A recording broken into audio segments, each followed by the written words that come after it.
Okay, so what we've gone ahead and done is we simmered some potatoes, right? We peeled and simmered them in a little bit of salted water, right? Do we want them boiling? No. Why? Because they'll cook the outside but not the inside. Right, the starch is cooked unevenly. All right, so she went ahead and did that, got them to the proper consistency, and has drained them, put them in a pan to dry. Why is this step so crucial, drying them? You guys all have basics. Isn't it because it'll make it creamy? No, not necessarily. If they're It's cooked just water. properly, they shouldn't be grainier. Yes, we want that fluffier starch consistency. All that excess moisture that sticks to the starch, we want to wick some of that off. Okay, in the pan under the lamp, warm it up. We've got our food mill. Okay. You guys can use the hand press. It doesn't matter to me. Always, guys, if the results are proper, that's fine. You can use the press mill or you can use the rotary. It doesn't matter to me. Okay? So once we get these dried, they should cook and then dry for about 5-10 minutes. These have been up there a little longer just because I was talking. So at this point, we're going to put them through the mill.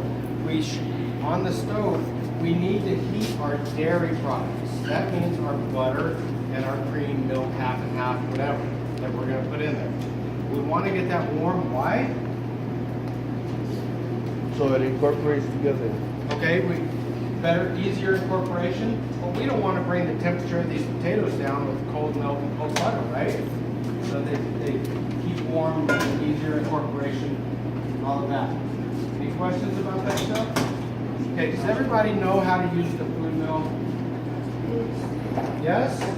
Yes. You guys say yes, but I've seen some messes going on. All right, so the plates in here, I can't find the medium die. For mashed potatoes, I prefer the medium die. There's an oblong one that's big. There's the real small one, and then the medium one. We couldn't find the right one, so I grabbed the small one. And the process is just to spin them through and then back it up and do it again. I need a rubber spatula, please.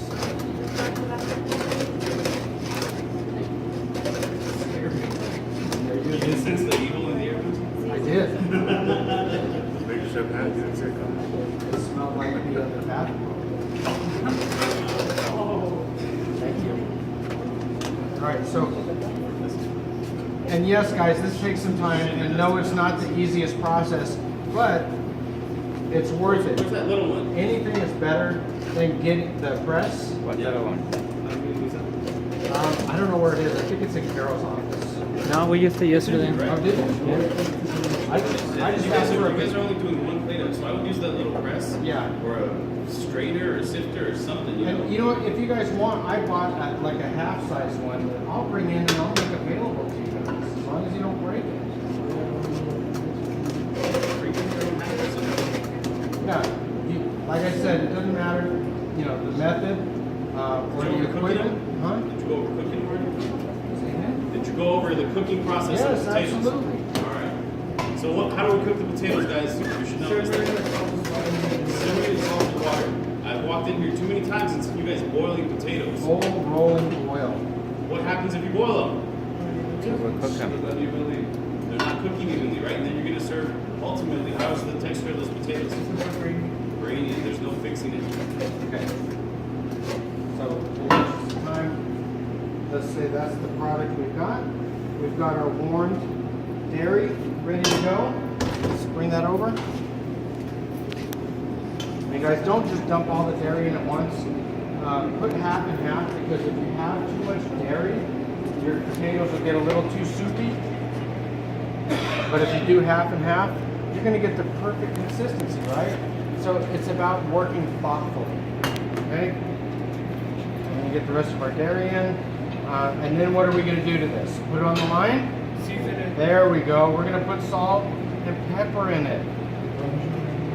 You can, absolutely. For your test, guys, it's your test. as long as you're demonstrating proper fundamental techniques. All right? But if you put cheese in these potatoes and they turn into big balls of glue, you're not demonstrating proper fundamental techniques, correct? Very, very sparsely. You just want to put a little in there as a seasoning. Use a micro plate. Don't use the big Yeah. old grater that you have chunks of Parmesan going in there. Same thing even with roasted garlic, guys. Make sure it's cut down all the way. Yeah. No, it should be straight. I think those potatoes got a little too dry over that, but that's all right.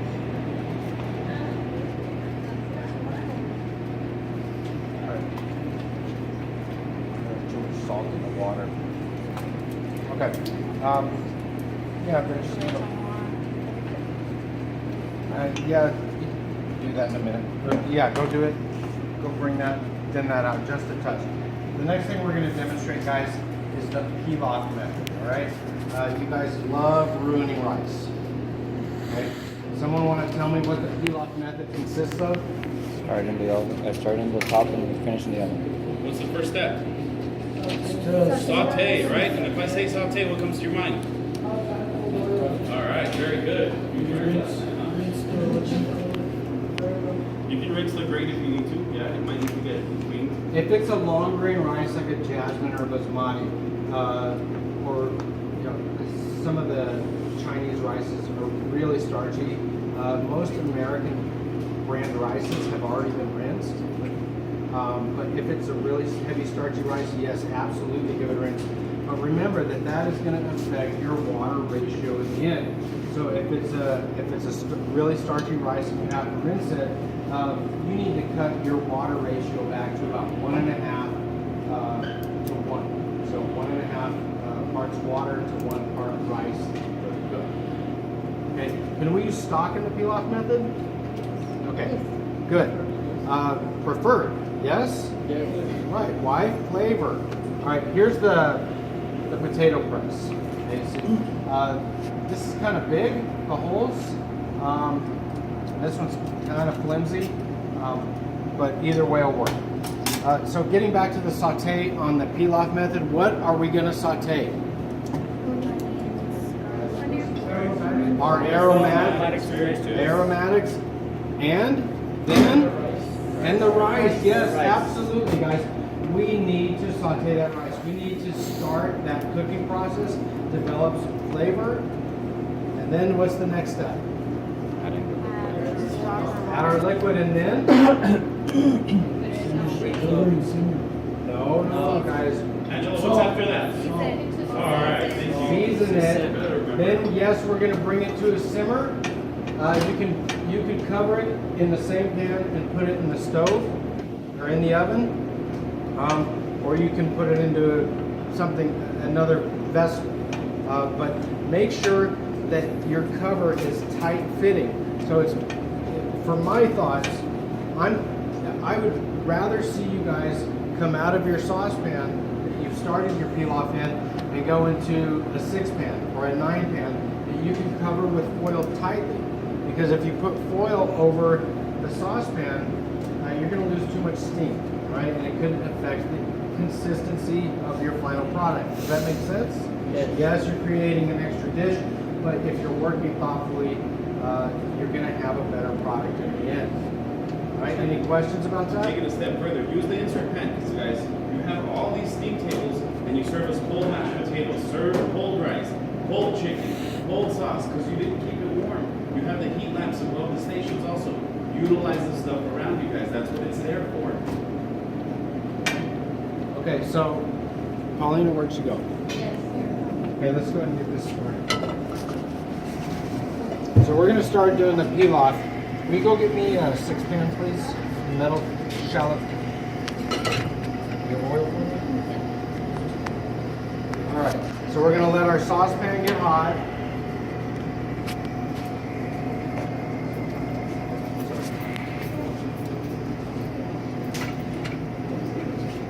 Get our oil in there.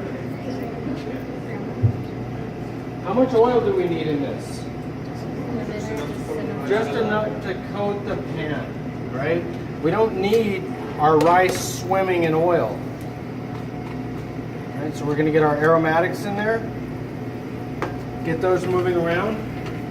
We've got our 1 cup of rice, guys. 1 cup. Right? How many portions is 1 cup? Probably about, yeah, between 3 and 5, depending on the size of the portion. Just that, and that's just real bulk. Okay. How big should your portion of rice be on your finished plate? About 4 ounces? Huh? About 4 ounces? At the most. Honestly, just what else is on the plate? 2 veg, starch, sauce, crisp, all of that stuff. We can go like 2, 3.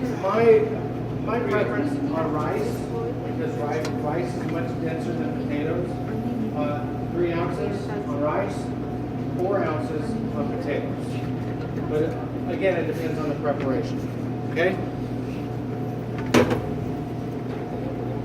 Okay. So our aromatics are sweating. Next, our rice. And how long do we saute that rice, guys? Right, exactly. You want to smell that rice toasting. It will tell you. It will tell you, I'm loving this. Smell me. Okay, you smell that toasted rice. You're starting to see some coloration happen. Okay, that's the point when you're going to add your liquids. Okay, bring your liquids back up to temp. All right, you got to bring it to a simmer and then move it. Okay, because it will completely throw off all your cooking time. Those were all washed already, Zeke. They're dirty. Oh. Okay, all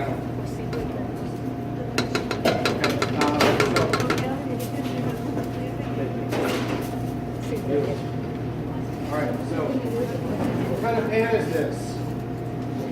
6 pans. A 6-pan. 2-inch. Guys, you need to know the terminology, right? The small one, like the half-size one, is a 9-pan, right? Know the terminology. This is the perfect vessel to cook that in after we come out of there. Why? Tell me why, Tyrone. Why is this the perfect vessel to cook it in? Too big, not too small. Wrong. Mercedes, tell me. Chris, tell me. Why does this create a tight seal? It's got a lip. See the lip around the pan? That's what we're looking for. This doesn't have a lip. So yes, you can just drape foil over that and hope and pray. This is the right way, guys. Okay? And I'm going to show you a way to get a really nice seal on this. Yeah.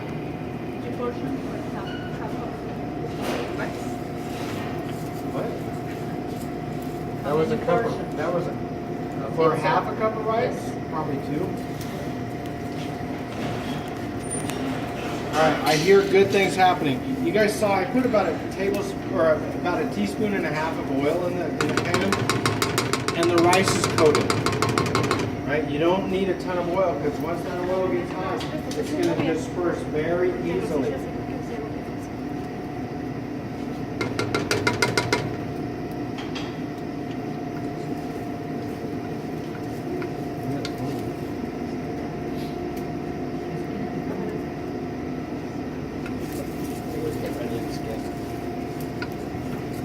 All right, so we're waiting to smell that toasted rice smell. All right, so once we do that, we get our stock in there, and then what, Angela? Yeah, I heard you had a little run-in with Chef on that one. Okay, and then we're going to transfer it to our steam pan. Then we're going to move it into the oven. How long is it going to go in the oven? 20 minutes. 15 to 20 minutes, depending on the size of the batch, depending on how wet the aromatics are, yada, yada, yada. I can guarantee you guys, if your liquid ratio is right, once you take this out of the oven, okay, if you leave it covered for 10 minutes, take it out, don't tear it open, and look at it. take it out, put it somewhere warm, because our heat lamps are going to be on. Put it somewhere warm for about 10 minutes. You're going to get a better product. Okay, so there's some patience and timing involved in all of this. Huh? Can you repeat that? Once you take it out of the oven, don't uncover it. Put it 15 somewhere. to 20 minutes in the 15 oven to and then 20. put it on the heat lamp, on the heat lamp. Put it somewhere warm for about 10 minutes. Why? How many times have you guys opened your rice and it's still wet inside? Okay? Okay, that's what we're trying to alleviate. We're taking it out of that really high heat environment and just putting it somewhere warm so it can finish that cooking process nice and easy.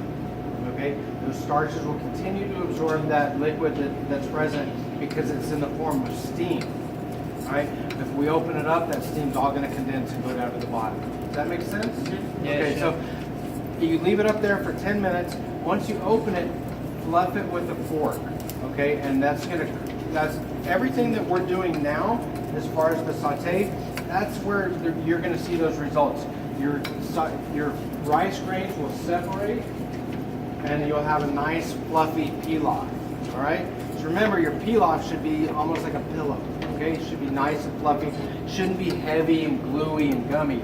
Although, guys, with those starches that we give you, like those ancient grains, it's a little trickier because some of those are very heavily starched, and you're not going to get those starches releasing until that outer kernel cracks.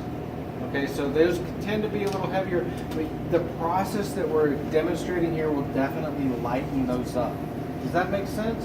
Yes. Okay, and you guys are always welcome to bring in your own grain. You can bring that in, as long as it is not a converted or a minute rice.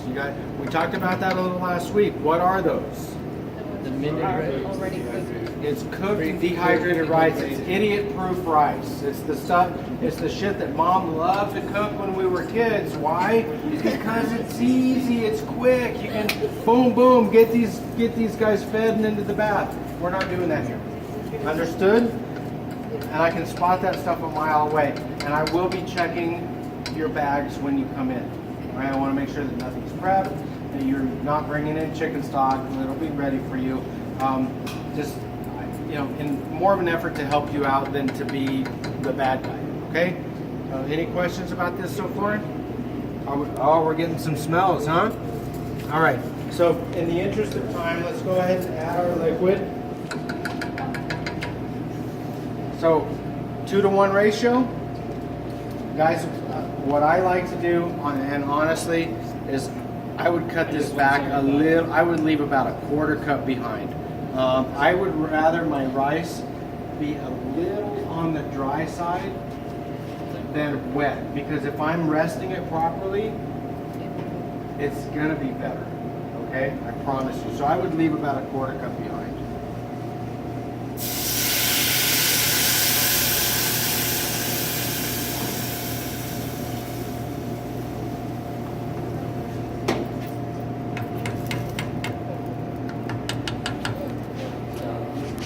Potatoes got a little cold and stiff,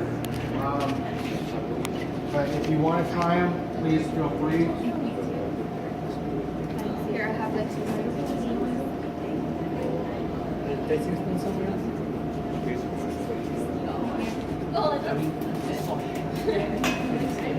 White pepper, Yeah. and that's almost to the temp we need it at. So where's my pan? Here, what? Oh. Está venir.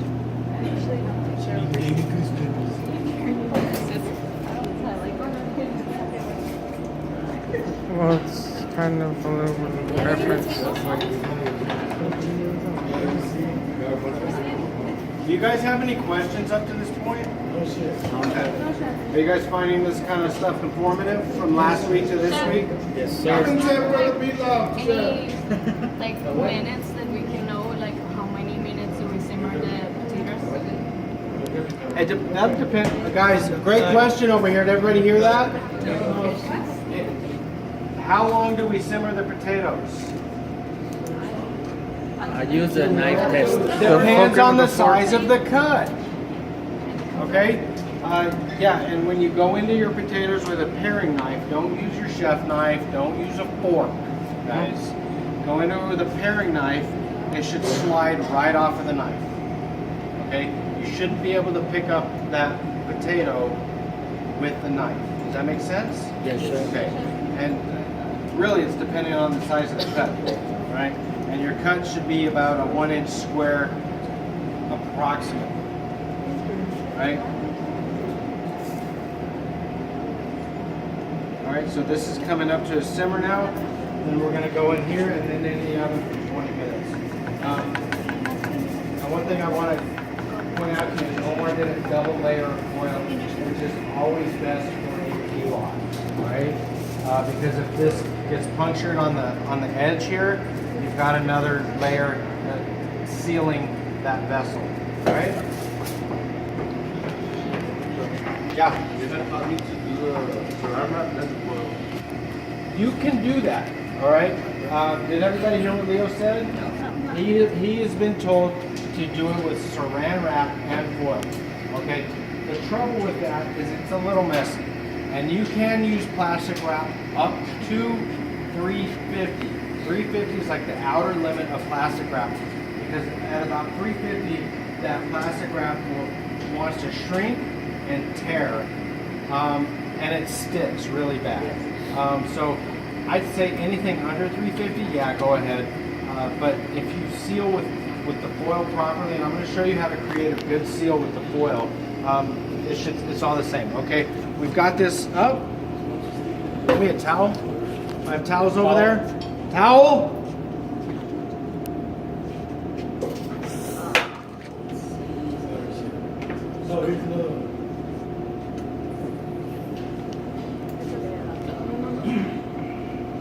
That's why we don't throw things in the kitchen, Robert. So, give it a stir. Try to get everything out of here you can.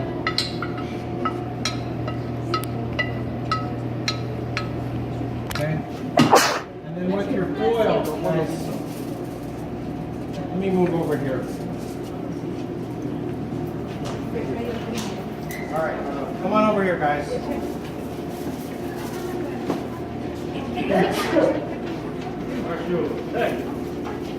Okay, so with the foil, I get it on there all around, crimp it on, and then one way to make sure you have a good seal, get a towel and run it over the edge. And that creates a good seal. And if it pushes the foil out on the corner, just go the other way. So that creates a really good tight seal, and then in the oven for how long? 15 to 20 minutes. I wish this was a cooking show and I could pull one out that's already done.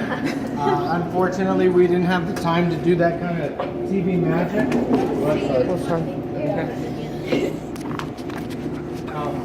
But if you want to wait around, if you have chickens to fabricate, we'll get on that next, and I'll show you the finished product, okay? All right, any questions about anything we've gone over today? No, Chef. Now on the, yes sir. Very enlightening. Hate to be the devil's advocate, but those potatoes to me they're like seasoned just right on, because you're trying to create the garlic.